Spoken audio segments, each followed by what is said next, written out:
Hi viewers, welcome to our channel. ప్రస్తుతం మనతో పాటు దాము బాలాజీ గారు, సీనియర్ జర్నలిస్ట్. సార్ మాట్లాడదాం. సార్ నమస్కారం.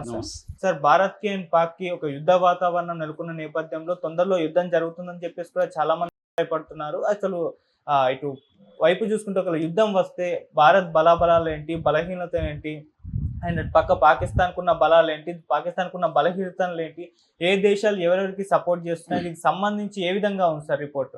ఇండియా పాకిస్తాన్ మధ్య యుద్ధ వాతావరణం, యుద్ధ మేఘాలు అయితే కమ్ముకుంటున్నాయి. ఆల్రెడీ ఇరువైపులా బలాల్ని మోహరిస్తూ ఉన్నారు. సైన్యంలో లీవులు క్యాన్సిల్ చేశారు.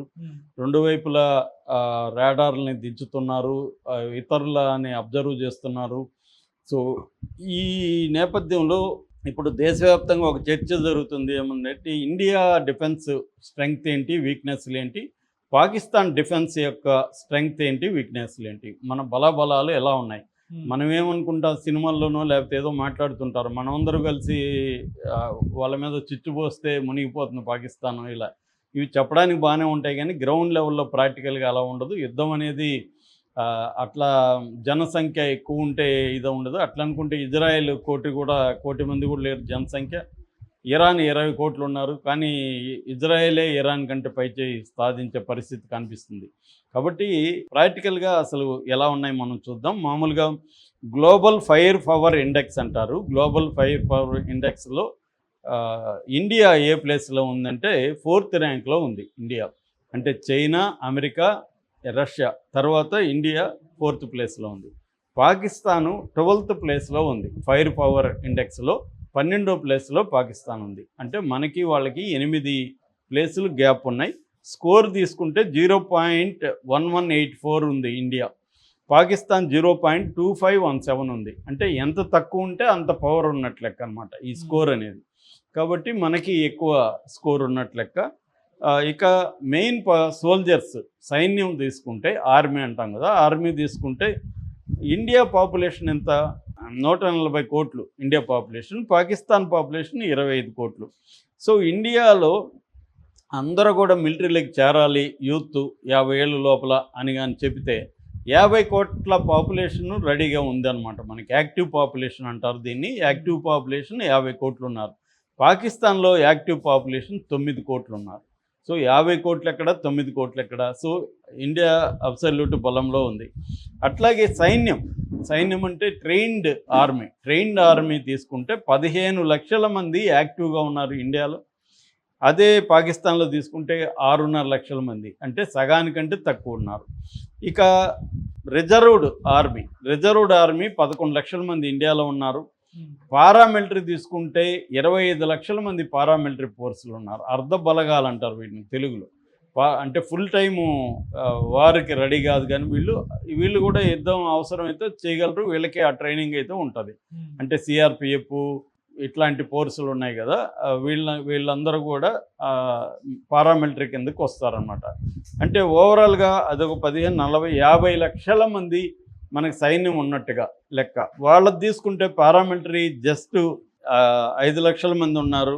ఇదేమో యాక్టివ్ ఫోర్స్ ఏమో 6,50,000 మంది ఉన్నారు. ఓవరాల్గా వాళ్ళది 7 లక్షల మంది వాళ్ళ దీంట్లో ఉన్నట్టుగా మనకు అర్థమవుతుంది. ఇక డిఫెన్స్ బడ్జెట్ తీసుకుంటే మన బడ్జెట్ లాస్ట్ ఇయర్ 7 లక్షల కోట్లు, అంటే 2019తో పోలిస్తే 80% పెరిగింది. లాస్ట్ ఇయర్తో పోలిస్తే 9.5% పెరిగింది.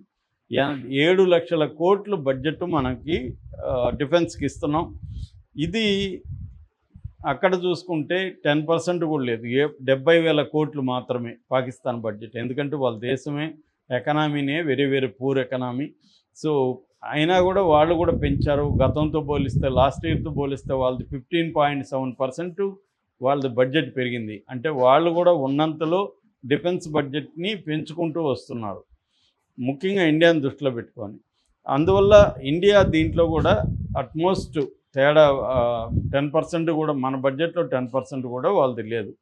ఇక ఆర్మీ పవర్ తీసుకుంటే ఎక్విప్మెంటు, సైన్యానికి సంబంధించినది ట్యాంక్స్, వార్ ట్యాంక్స్ అంటారు, యుద్ధ ట్యాంకుల్లో 4,201 ట్యాంక్స్ మన దగ్గర ఉన్నాయి.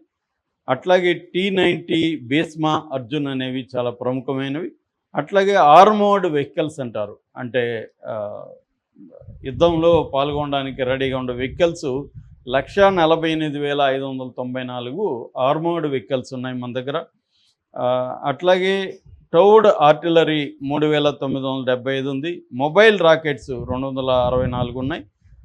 మనకి ఇంకోటి ఏంటంటే ఇన్ఫ్రాస్ట్రక్చర్ 60 లక్షల కిలోమీటర్ల రోడ్లు ఉన్నాయి. రోడ్లు అనేవి ఇన్ఫ్రాస్ట్రక్చర్ చాలా అవసరం వీటికి. అట్లాగే మన దగ్గర 311 ఎయిర్పోర్ట్లు ఉన్నాయి. దాదాపు 56 సీపోర్ట్లు ఉన్నాయి. వాళ్ళకి చూసుకుంటే సీపోర్ట్లు ఎయిర్పోర్ట్లు చాలా తక్కువ ఉన్నాయి. వాళ్ళకి 3 మేజర్ పోర్ట్స్ మాత్రమే ఉన్నాయన్నమాట. సో కాబట్టి అసలు దగ్గరకు కూడా వాళ్ళు రారు దీంట్లో చూసుకుంటే. అట్లాగే వాళ్ళకి ట్యాంక్స్ చూసుకుంటే మాత్రం మనకి 4,000 ఉంటే వాళ్ళకి 2,622 ఉన్నాయి, అంటే సగం ఉంది. A1 2R టైప్ 65 ఇవి ఉన్నాయి. ఆర్మర్డ్ వెహికల్స్ 17,500 ఉన్నాయి. మనకేమో 1,48,000 ఉన్నాయి. అసలు సంబంధం లేదు. సెల్ఫ్ ప్రొపైల్డ్ ఆర్టిలరీ 666 ఉన్నాయి. తర్వాత మొబైల్ రాకెట్ ప్రాజెక్ట్స్ 600 ఉన్నాయి. ఇది మాత్రం మనకంటే ఎక్కువ ఉన్నాయి. మన దగ్గర 264 ఉంటే వీళ్ళ దగ్గర 600 ఉన్నాయి. ఈ ఒక్క అంశంలో మాత్రం వాళ్ళ దగ్గర ఎక్కువ ఉన్నాయి. ఇక ఎయిర్పోర్ట్స్ తీసుకుంటే టోటల్ ఎయిర్ క్రాఫ్ట్స్ యుద్ధానికి సంబంధించిన ఫ్లైట్లు కావచ్చు, రాకెట్లు కావచ్చు, అన్నీ కలిపితే 2,296 ఉన్నాయి ఇండియా దగ్గర. వాళ్ళ దగ్గర ఏమో 1,434 ఉన్నాయి, అంటే దాదాపు సగమే ఉంది. ఇందులో వాళ్ళ దగ్గర ఉన్న వాటిలో థండర్ JF-17 థండర్ అని వాళ్ళ చైనా నుంచి తీసుకొచ్చారు, అవి ఉంది. F-16 విమానాలు ఉన్నాయి వాళ్ళ దగ్గర. మన దగ్గర ఏమో ఈ ఫైటర్ జెట్స్ 606 ఉన్నాయి. వాళ్ళ దగ్గర ఫైటర్ జెట్స్ 387. ఇవి అన్నిట్లో కూడా మనం ఆఫ్ వేసుకోవచ్చు అనమాట. సో మనకి రాఫెల్, MKS, తేజాసు, SU-30 ఇలాంటి వెరైటీ ఉన్నాయి. అట్లాగే హెలికాప్టర్స్ మన దగ్గర 900 ఉన్నాయి. ఏరియల్ ట్యాంక్స్ 6 ఉన్నాయి. అడ్వాన్స్డ్ సిస్టమ్స్ S-400 అంటే రాడార్. ఇప్పుడు ఆ దేశంలో చిన్న కదలిక వచ్చినా కూడా పసిగట్టగలుగుతారు వాళ్ళు ఎక్కడెక్కడ ఎలా మోహరిస్తున్నారు అన్నీ కూడా. ఇది మనకి రష్యా నుంచి వచ్చిన ఇదనమాట. అట్లాగే MiG-21 ఇవన్నీ కూడా మనకి అడ్వాన్స్డ్ టెక్నాలజీ ఉందన్నమాట. ఇక నేవీ తీసుకుంటే మనకు ఫ్లీట్ అంటారు. ఫ్లీట్ అంటే షిప్పులు కావచ్చు, మిగతా వాటిని ఫ్లీట్లు అంటారు. 293 వెసల్స్ మన దగ్గర ఉన్నాయి. వాళ్ళ దగ్గరకు వచ్చేసరికి ఓన్లీ 121 ఉన్నాయి. ఇది కూడా సగం వేసుకోవచ్చు. సో అట్లాగే 2 ఎయిర్ క్రాఫ్ట్ క్యారియర్స్ ఉన్నాయి. నిన్ననే INS విక్రాంత్ని అరేబియా సీలో ప్రదర్శించి చూపించారు మనోళ్ళు. వాళ్ళ దగ్గర ఓన్లీ 2 మాత్రమే ఉన్నాయి. అట్లాగే సబ్మెరైన్లు మన దగ్గర 18 సబ్మెరైన్లు ఉన్నాయి, 13 డిస్ట్రాయర్స్ ఉన్నాయి, 14 ఫ్రిగేట్స్ ఉన్నాయి, 18 కోరెట్టాస్ ఉన్నాయి. సో దాంతోపాటు మన తీర ప్రాంతం, సముద్ర తీర ప్రాంతం 7,000 కిలోమీటర్లు ఉంది. మనకి 7,000 కిలోమీటర్ల సముద్ర తీర ప్రాంతం ఉంది. 15,000 కిలోమీటర్ల వాటర్ బాడీస్ ఉన్నాయన్నమాట. అది కూడా 15,000 కిలోమీటర్లు. వాళ్ళకి తీసుకుంటే ఓన్లీ 1,000 కిలోమీటర్ల తీర ప్రాంతం మాత్రమే ఉంది. అంటే మన దాన్ని ఏమంటారంటే బ్లూ వాటర్ నేవీ అంటారు. 3 రకాల నేవీస్ ఉంటాయి: blue water navy, green water navy, brown water navy.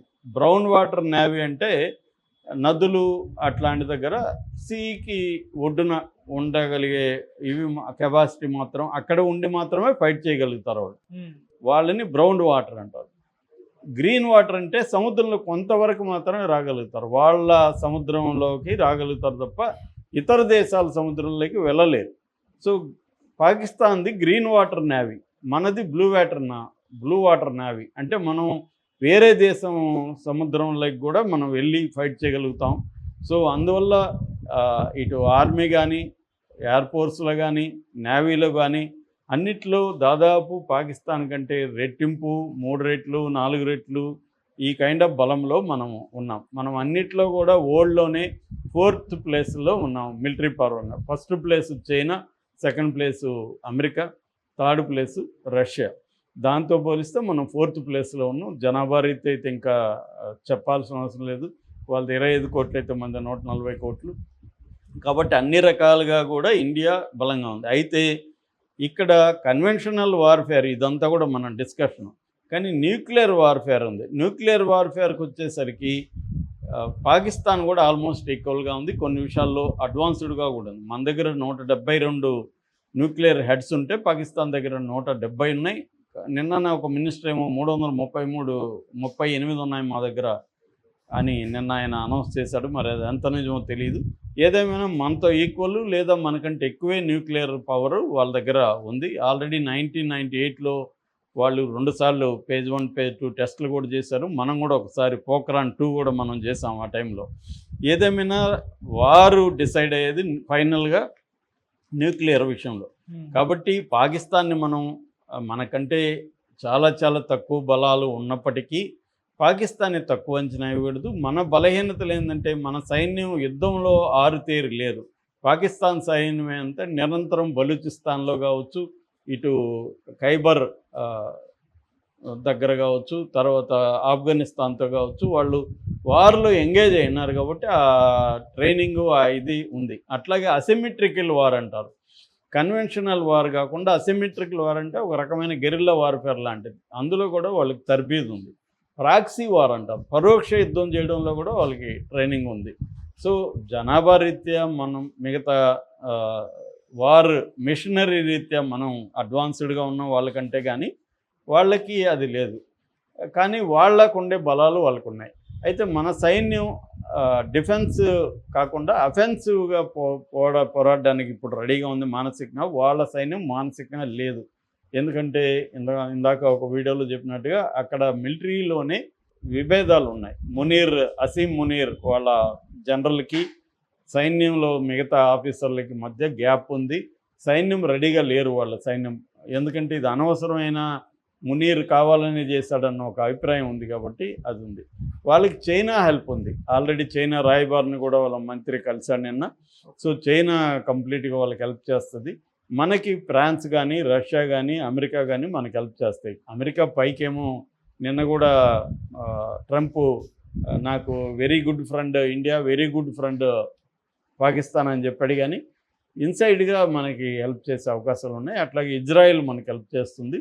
కాబట్టి ఇంటర్నేషనల్గా తీసుకున్నప్పుడు దాదాపు G20 కంట్రీస్ రాయబారులతో కూడా మన ఫారిన్ సెక్రటరీ నిన్న మాట్లాడాడు. సో ఓవరాల్గా వరల్డ్ వైడ్ ఒపీనియన్ అనేది ఇండియాకు అనుకూలంగా ఉంది, పాకిస్తాన్కి వ్యతిరేకంగా ఉంది. కానీ యుద్ధం వస్తే మాత్రం ఇరు దేశాలకి నష్టం ఖచ్చితంగా జరుగుతుంది. వాళ్ళకి ఎక్కువ నష్టం జరగచ్చు, మనకు కూడా నష్టం జరుగుతుంది. మనది ఇప్పుడు ఏంటంటే మన టార్గెట్ పాకిస్తాన్ కాదు, మన టార్గెట్ ఏంటంటే 3వ ప్లేస్లోకి రావడం. ఎకనామీలో మనం ఇప్పుడు 5వ ప్లేస్లో ఉన్నాం. అట్లాగే మన తలసరి ఆదాయం చాలా దారుణంగా ఉంది.